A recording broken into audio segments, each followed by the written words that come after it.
viewers, my name is Chris Omalwa, and I want to welcome you again to another very interesting episode of the Diaspora Life Show. Today, we want to change the discussion from COVID-19 to something that affects the diaspora, but that is hardly discussed, and that is estates and wills, and just not generally wealth management. Most of us in the diaspora, we live here and we behave as if we're not going to die. And we don't really consider the fact that we come from African patriarchal society where if you pass on, you really don't know what happens to your little savings, your little, investment. So but we really want to force this discussion because I think it's long overdue. And today to discuss estate management and development of wills is a group of experts. I have Anne joining us from Nairobi. Anne Gaitha is joining us because she's a specialist in this field.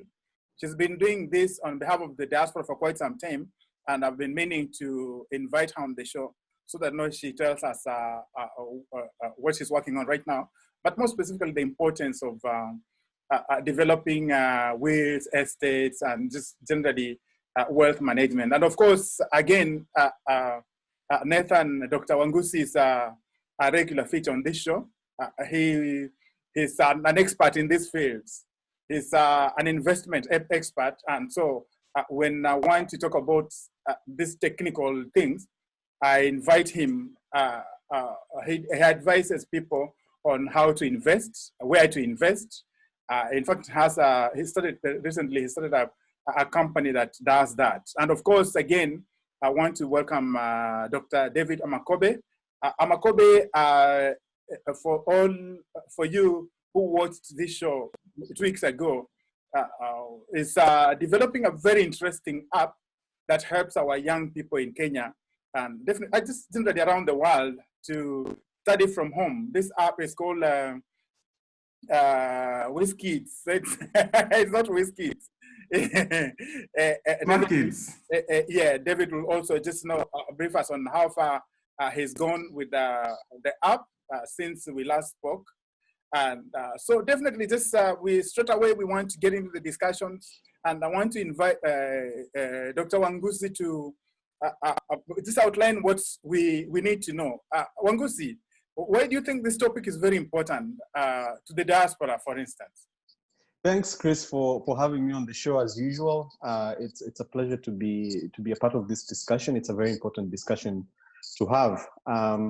Now, Benjamin Franklin famously stated that there's two certainties in life, and the first is death and taxes. So regardless of where it is in the world you are, if you were born of a woman, one day you are going to die, and you want to make sure that when you do die, your affairs are going to be in order. So I think I've been thinking about this more because we are all very conscious of our mortality, especially in the context of this pandemic. Not to say that you're going to die, but to be just conscious that you have to make sure that you set in motion a set of guidelines and instruments to make sure that when you die, then you have your matters here on earth in order. So that's really what this discussion is about. But then the question is really, how do we do that? And are there formal ways in which we prepare for these eventualities in life? So the process is really it's really a process of thinking about first what your assets. As you accumulate your assets, you work. We spend our working lives accumulating assets, whether those are financial, immovable, or unmovable assets. And people will create savings. They'll put investments in banks or in chamas. They'll win financial rewards. They'll pay bonds. They'll pay bills to courts. And these assets as they start to accumulate, the first thing you need to do is to always know where your assets are, to understand what your net worth is, what your financial value is. And the second part of that is after you make an account, you also need to give some guidance in what you call a living will of what those assets are, and in case of any eventuality, including death or disability, how you'd want those assets managed. And then finally, you also want to make sure that you have some thought around your estate. So that accumulation of assets also includes things like values or a faith or a way of thinking and a way of things that you are passionate or interested in. And that's where estate planning and legacy planning becomes very important. So, you will find, for instance, someone who was an environmentalist and has accumulated assets, they would want maybe their resources to go into environmental causes. Or if you loved animals, you would want your resources to go into those types of initiatives. Or if you are passionate about education, ensuring that your legacy and will continues is also ensuring that those values are continually promoted. So the details of that I think we can talk about, but then that's really just the process by which we think about wills, legacy, and estate planning. Awesome. So Anne, please introduce yourself to our viewers, and it's my pleasure to host you on this show. It's I've been looking for you for a long time, but finally, at least now we can talk. What exactly do you do? And after introducing yourself, please tell us briefly why you think the diaspora need an estate plan. All right. Thank you, Chris, for having me. Thank you, Nathan and David. For me, I run a company called Regal Africa, where we actually help our clients create wealth, and specifically global wealth. I'm very passionate about Africans and Africans in diaspora. So, I used to live in Los Angeles. I was in California for 15 years. So I'm a diaspora returnee. So this is something very dear to my heart, because I saw what I did then and also what we do as people in the diaspora, and don't actually take advantage or do things the right way or professionally. And so that's why we are not able to do things better, right? So what my company does, or what we specialize in, we offer wealth management services, we do investment banking services, and we do real estate. Really, as advisors, is really to help people figure out where can they get the best returns, and we facilitate that. So we work as advisors. Now, I think this topic of wealth management and estate planning is very critical, because one of the things that I've noticed, especially in the diaspora, we work so hard, as Nathan put it, right? I was there for 15 years. You don't sleep, you're working, you're going to school, and then you accumulate all these things, and then what, right? So estate planning is part of what are the wishes that you want to happen for your family, for your community, for for your legacy. What is it? So those are the things that I've noticed, and I said I wanted to fix, because when I came back home to Kenya in 2012, one of the things I know is, at least for me, my family is good. So you're able to trust my family, and so I never had problems. But I know a lot of people had problems with that. So again, those are the main things that the diaspora have not been able to take advantage of in investments, because again, who do they trust? Or they do the usual things, which is, buy plots or, real estate. And I'll be discussing more about that. But the key here, what I wanted to discuss today around wealth management, which actually is an 8-step process that we say you should do at Regal Africa, right? So what that 8-step process starts off with is, the first thing is understanding your financial net worth. And I think Nathan mentioned that. What we've seen is people don't even have records of what they own, right? So they have a 401k, they have a Roth IRA, they own a car, they own a house, they have checking accounts, savings accounts, and that is in the States. But then when they're back home, they also have other assets, and yet they don't know where they are. We see a lot of unclaimed assets happening, because then, if you don't make use of your bank account or different investments within a certain time, it's taken to unclaimed assets. So the first thing we always tell people is first understand your global assets, right? What are your assets? You write them down, you list them down, you understand the value, you know where they are. Every jurisdiction is different in regards to what you need to do. And we'll talk about that, about estate planning. And then once you understand now your financial network, which is basically what are your assets, what are your liabilities, that's your financial network. You now start looking at different steps. Like I said, it's an 8-step process. So you have to start thinking, okay, managing my debt, right? So how do you pay off your debt? You need to start thinking about asset protections, and we'll be talking about like life policies also. You start talking about tax planning. You start talking about investment accumulation. And once you've done all that, the last thing is estate planning. Estate planning is critical because now you can say, you know what? I've accumulated all these things, I've done everything right. What do I want to happen? Do you have children? Do you want it to go to your children? Do you want it to go to your siblings? Do you want to take it, have it go to your spouse or your family or your parents? You know, all those things are very critical. And I feel like a lot of people just spend their time accumulating, and then no plan. And when you have no plan, you plan to fail. So I'll just leave it with that because I think we have a lot to discuss. But yeah, it's very important. You have to have a wealth plan, and it starts with understand your financial network, and ends with estate planning. Yeah. So, Dr. Amakobe, you and me, you know, we come from Western Kenya, and you know, we don't really discuss planning and, of course, no death, as it were. But what I wanted to ask you, and I'll use my own example. Recently, when, as you know, I was sick with COVID-19, and that thing is very scary. One of the things that was going through my mind as I was lying in bed and just wondering, I started going through my mind and trying to remember the many plots that I've bought in Kenya, you know. And I just realized this plots, I have a lot of these small things in Nairobi. I have accounts in Nairobi, and nobody in my family knows.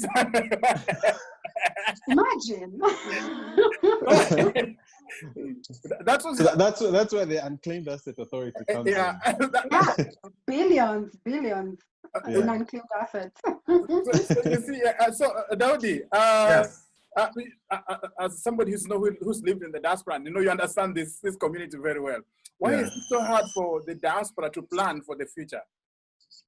Thank you, Chris, for having me. And I'm glad to have Anne and Nathan here. This is a very important discussion to have. I think, let me just take it as a whole.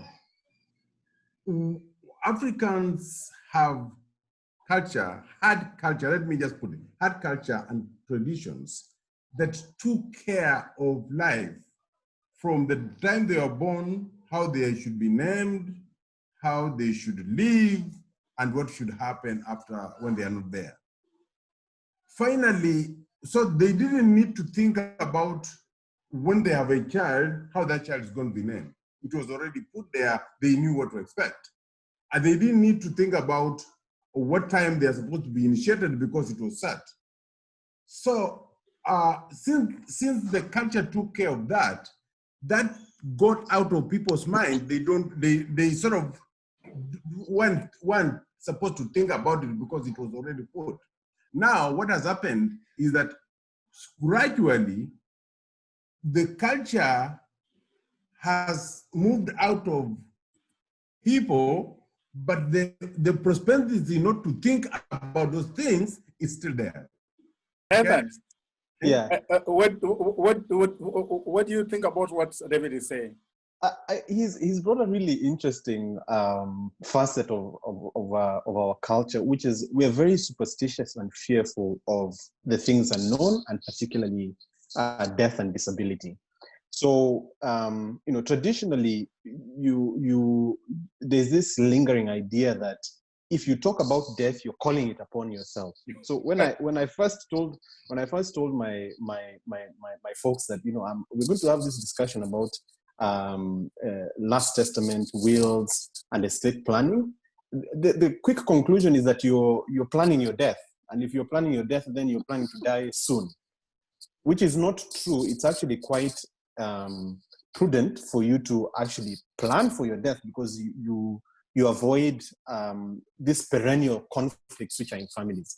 The second thing, which I think is also really important, is the fact that the culture has not evolved alongside the property and asset ownership regimes of the law. So there's a mismatch there. So, for example, as Daktari has just said, we used to have very clear rules about how succession was done, or inheritance. So if a man had 2 sons, and my grandfather had 3 sons and many daughters, we knew that the daughters would be married off, and then the sons would remain and continue the person's legacy. So inheritance only went through the paternal or the male line. But that has changed. If you look at the Constitution today, in fact, I remember a very recent judgment.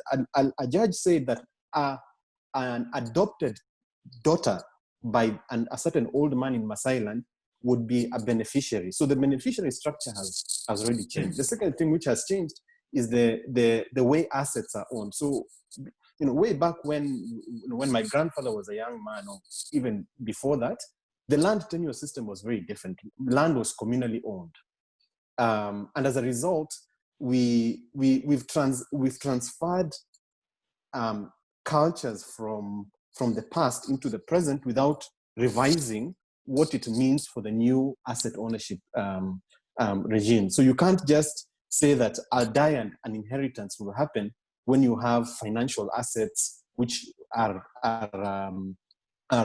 indivisible, or you have a land tenure system which is different. So in some parts of the country, for example, you can't subdivide land beyond a certain acreage. So if you have 5 sons and you can't subdivide to a quarter, you had 2 acres, what you end up then with is a lot of conflict. So it's really important that we start to revise our cultural practices. And I think the last one, which is even more sensitive, I'm actually very nervous to talk about this, because I have my relatives watching. In fact, there's one particular one who I'm named after. He's a cousin of mine, a very prominent blogger called Baraza Bulati. I know he'll lash out at me at this, so we'll have a good laugh about it later. But it's actually burial rights. So if you die in the diaspora, I lost my father a few years ago, and it costs a lot of resources and time for you to transport a person or relocate a person's remains back to their home country. With all due respect to those who are passed, because we are a very generous people, Kenyans will give.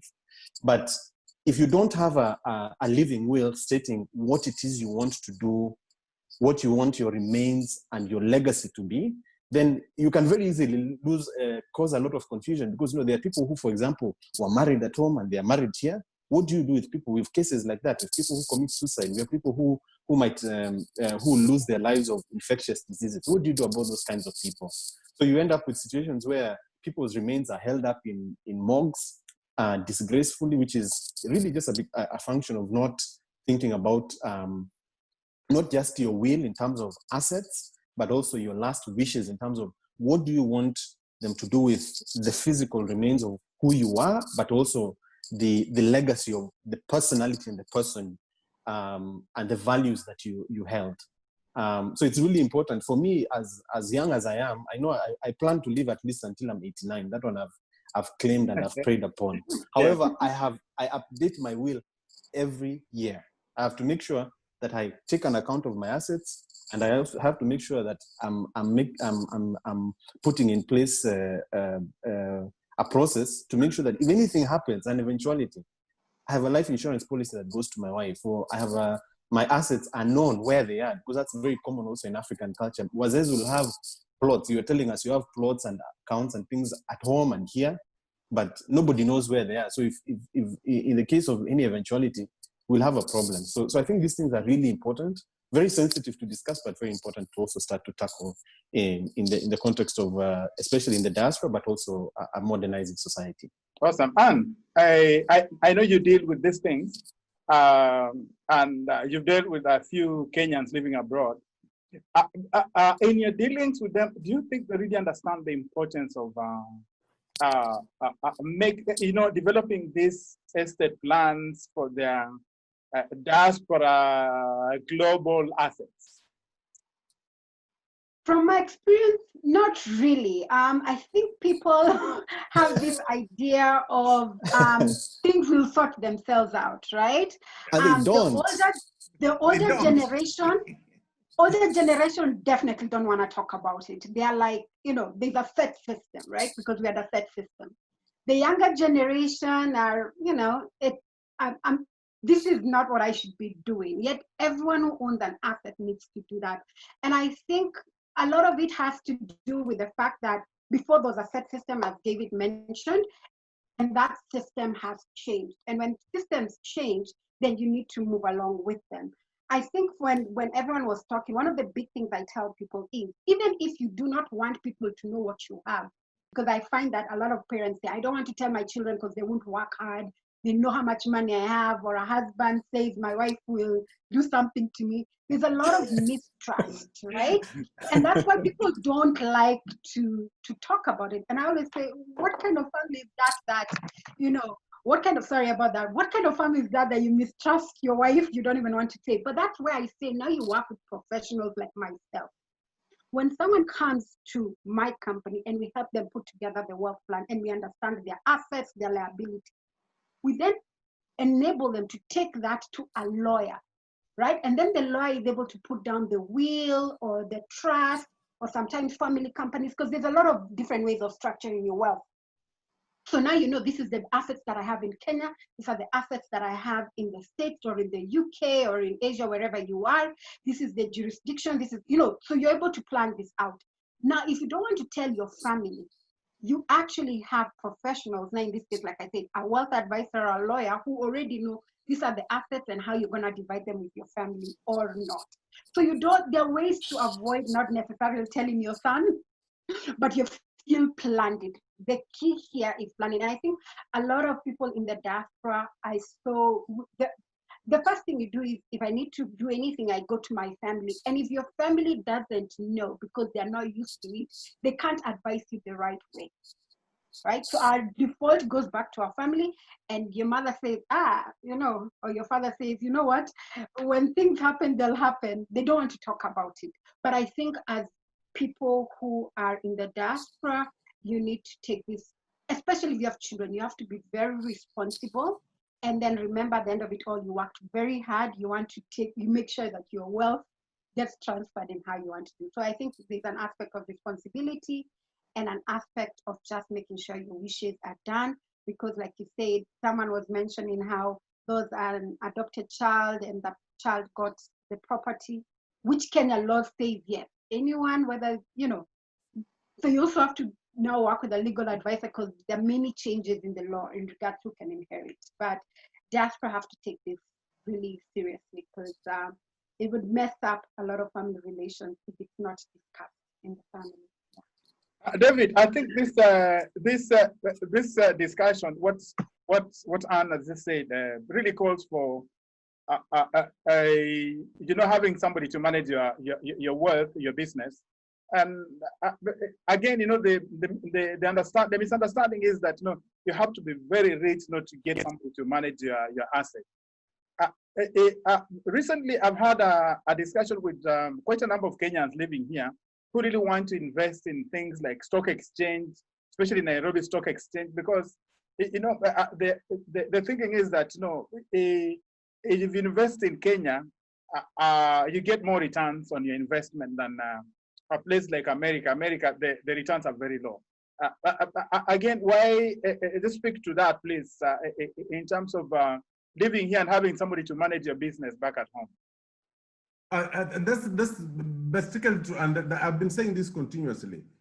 This idea, first of all, we all have to agree that we are mortal. All of us are gonna die, whether we like it or not, right? So the point is, a lot of people have refused to understand that. And then after you've understood that, then you have to know that, again, there's a lot of distance between the United States and Kenya. if you are living here, if you are living in the diaspora, and you are putting your money in Kenya as a person, you are risking a lot of things. So my recommendation is that create a company, put all your assets in that company, let that company work in Kenya, domicile it in a professional's office in Nairobi. Because a company, if you are just using it to trade, to invest in the stock exchange, that company is not going to go bankrupt because you are the one who owns it. So basically, you make sure that you put all your assets in the company in Nairobi or in whatever place, and it owns all your assets here. So whether you are there or not, the company is operating, and you just have to manage that company. You have to make sure the shares of that company go to wherever you want.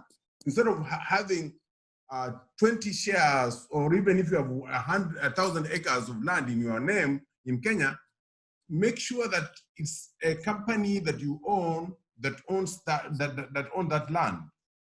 In that case, the company doesn't die. The company is there for you. And if you are supposed to, suppose like you are saying that you are lying in bed thinking about how many things you have in Kenya, if you strongly feel that I've 5 minutes, you just write a note, hey, that company goes on, so that's it, done, and have a lawyer around you and it's gone.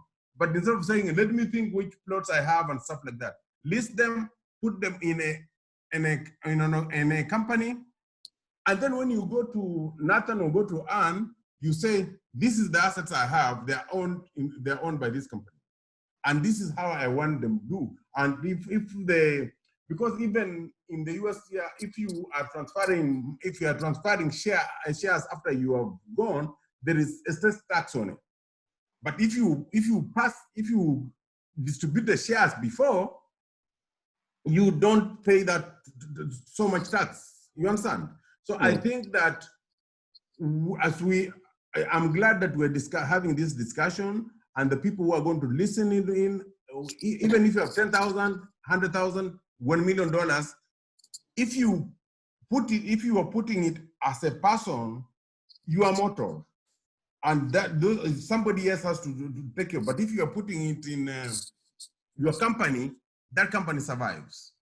So I would think that we should move from the culture will take care of it to myself, but to move ahead of making a list.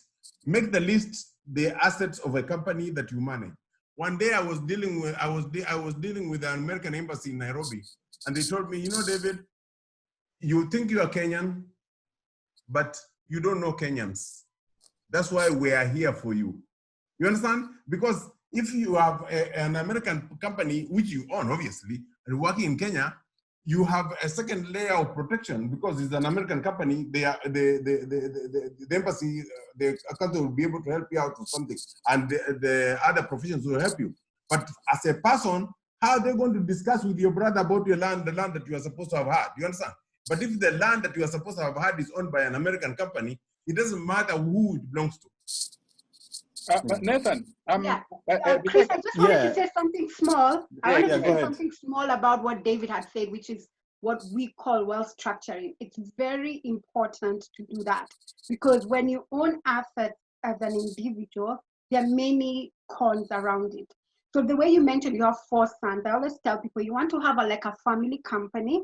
And then in this case, when you then decide that you want all these assets that you have, your property, your money in the stock market, in unit trust, it's all owned by this company. Then now you can say, my children, each of my 4 sons own 25% of the company. That's how you start planning your legacy. But then now when you have it as, now it's under your name, and then maybe one property is a huge property, the other one is a plot. How do you start dividing? And then you start having fights and succession planning, because this one got a house in Buruburu, the other one got in Karen, and they're feeling bad. But if everything was in a company, in a structured way, then it's very easy to manage. So I really agree with what David says, because those are some of the things we talk to people about. Can you have a family company or a trust on top of having a will? So I'm really liking this discussion around that.